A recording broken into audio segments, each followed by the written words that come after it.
تاسو ته دا پته شته ډېر تعجب کې ولاړ شي اگر که دا خبره اوږده شي څه خبره نه ده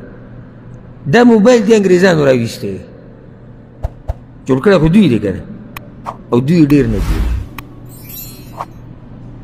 دا موبایل راویستی دوی دی او دوی ډېر نه ګوري صرف خپل کار پې کوي اهم کار ضروري کار کله ناکله اوږدو څه خبره نه خو د دوی نصایح او نصیحتونه وګوره په انټرنیټ کې سرچ وکړه ویې ګوره چې دوی د دې په باره کې څه وایي وی ډېر کتو کې دا نقصان دی ډېر کتو کې دا نقصان دی ګورئ د دې دپاره د تجارت دپاره د تعلیم دپاره د مخکې تلو دپاره دا د هغوی کار دی که نه ها زموږ سره چې ځوانانو سره لیپټاپ په کور کې پروت وي لیپټاپ په دې لیپټاپ کې به دی څه ګوري اکثر هغه فلمونه دي یا د کرکټ میچونه دي او د دغه خلکو سره چې لیپټاپ یې هغه سره په بیګ کې پروت وي چې کوم ځای ته روان وي هغه لیپټاپ ځان سره وړي د هغې نه فایده اخلي په هغې کار کوي هغې مخکې ځي نو جوړ کړی هغوی دی او هغوی په طریقې استعمالوي او موږ سترګې زموږ سرې شي اوښکې ترې روانې شي او دا موبایل موږ مخې ته نیولی چا سترګو نه اوښکې نه وتلي چېرته ځان داسې ننګاره کړي چې موږ ټول خو موږ خو پکې نه یو کټ کې چې پروت یو په توره تیاره کې موبایل ګوري سترګو نه اوښکې نه ځي دا سترګې سرې کېږي نه او څه پکې ګوري بیان اوري نه ډېر لږ پکې دي چې بیان اوري ډېر لږ دي چې فایدې خبره اوري او هغه بیان کې تا ته دا ویلی کېږي چې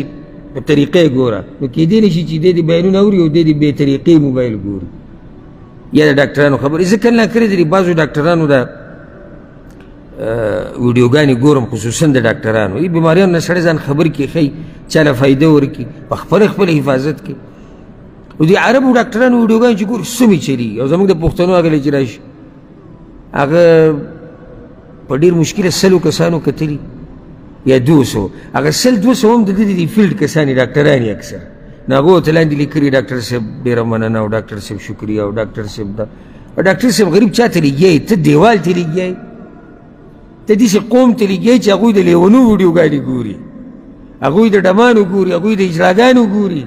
ته ساده سړی راغلی پښتنو ته د صحت مسلې بیانې انجینیر لګیا دی یا ساینسدان لګیا دی بل دا قصه خو موږ ټوله دوی ته پرېښودې ده د علم مسله موږ علماو ته پرېښودې ده دوی پوه شه او دین پوه شه ډاکټر پوه شه ډاکټري پوه شه انجینیر او انجینري پوه شه هماو تا به څه کوو موږ به ډوډۍ خورو کلو وشربو خدب کې روټۍ خوره او بیا پسې شهوت پوره کوه او بیا پسې د نسوارو چونډې ولګوه او بیا موبایل ګوره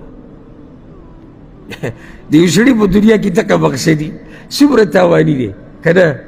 ګټه یې وکړه که تاوان یې وکړو زما ستا ژوند محدود ژوند دی پیغمبر صلی الله علیه وسلم وی د دې امت د خلکو اکثر عمرونه به څومره یي 80 او یا منځ کې دي اصل دا دی چې زموږ عمر به څو وي اصل 80 او یا منځ کې وي یعنی دا یو عمر زموږ دی الا چې مخکې څه حادثه راشي یا څه خبره راشي او بیماري راشي او الله لیکلي دا سړی مړ شو نور دا دی چې ماشوم پیدا شو نو دی به څو کاله عمر تېروي 80 او یا منځ کې به تېروي کیدای شي مخکې مړ شي خو دغه اصل نه جدا نور قانون دی چې 80 او یا منځ کې به دی ژوند تېروي زه زما او ستا ژوند 80 او یا شو دا 80 او یا کاله ځان ته څه مخې ته یو پلین کېده یو خطه کېده چې زه به په دې ژوند کې 80 کاله عمر که زه تېر کړم نو زه دا کول غواړم که زما اویا کاله عمر شو زه دا کول غواړم لازم نه دی چې هغه د دین سره تعلق ساتي د دین سره خو ډېر اوچت اعمال دي د دنیا سره دې تعلق ساتي خو څه خو وکړه که نه څه توره خو ووهه څه کارنامه خو وکړه که نه نو الله دې زموږ په حال رحم وکړي